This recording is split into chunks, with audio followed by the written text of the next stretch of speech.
Hey guys, welcome to Saswi Sai kitchen. இன்றைக்கி நம்ம வீடியோவில் என்ன பார்க்க போகிறோம் அப்படின்னா மசாலா எக் பொடி மாஸ் தாங்க பார்க்க போகிறோம். முட்டையை வச்சு எப்போ பார்த்தாலும் ஒரே மாதிரி டிஷ் செய்யாமல் இந்த மாதிரி மசாலா எக் பொடி மாஸ் செஞ்சு பாருங்கள். டேஸ்ட்டு செம்மையாக இருக்குங்க. வாங்க எப்படி செய்யலான்ட்டு வீடியோக்குள்ளே போகலாம். அதுக்கு ஒரு பேனில் எண்ணெய் எதுவுமே ஊற்றக்கூடாது. ஒரே ஒரு பெரிய சைஸ் வெங்காயத்தை இந்த மாதிரி கட் பண்ணி போட்டுக்கோங்க. ஒரு 3லேருந்து 4 வெள்ளைப்பூடை இந்த மாதிரி கட் பண்ணி சேர்த்துக்கோங்க. நல்லா வதக்கி விட்டுருங்க. ஸ்டவ் வந்துட்டு மீடியம் ஃப்ளேம்லேயே வச்சுக்கோங்க. ஒரு 4லேருந்து 5 காய்ந்த மிளகாய் போட்டுக்கோங்க. அதை இந்த மாதிரி நல்லா வதக்கி விட்டுருங்க. ஒரு அரை ஸ்பூன் மட்டும் சீரகம் போட்டுக்கோங்க.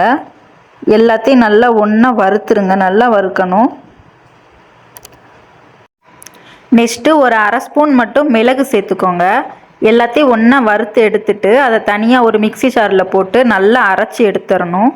கொஞ்சமாக தண்ணி ஊற்றி அரைச்சிக்கோங்க. ரொம்ப தண்ணி ஊற்ற வேண்டாம். கொஞ்சம் மட்டும் தண்ணி ஊற்றி அரைச்சாலே போதும்.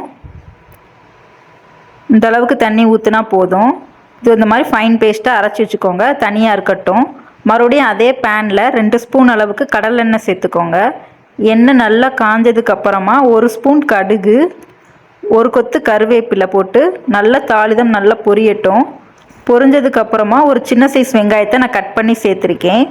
அதை சேர்த்து நல்லா வதக்கி விட்டுருங்க. ஒரு சின்ன சைஸ் தக்காளி இதோட சேர்த்து ஆட் பண்ணிக்கோங்க. ரொம்ப குட்டி தக்காளியாக எடுத்துக்கோங்க, பெரிய தக்காளியாக வேண்டாம்.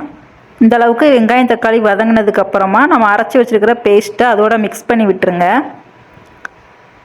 இந்த அளவுக்கு நல்லா பச்சை வாசனை எல்லாமே போகணும்.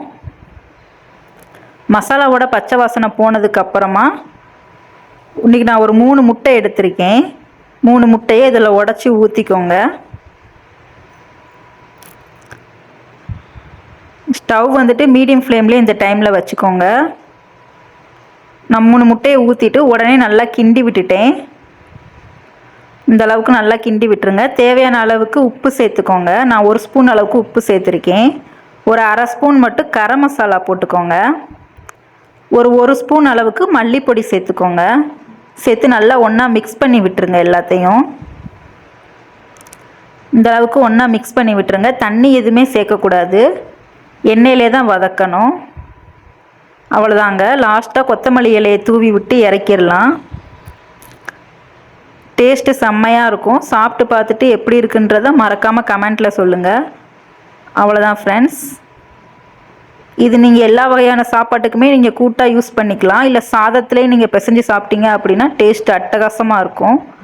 நம்ம வீடியோ இப்போ தான் ஃபஸ்ட் டைம் பார்க்குறீங்க அப்படின்னா மறக்காமல் சப்ஸ்கிரைப் பண்ணிவிட்டு பாருங்கள். மறக்காமல் லைக் பண்ணிடுங்க. தேங்க்யூ.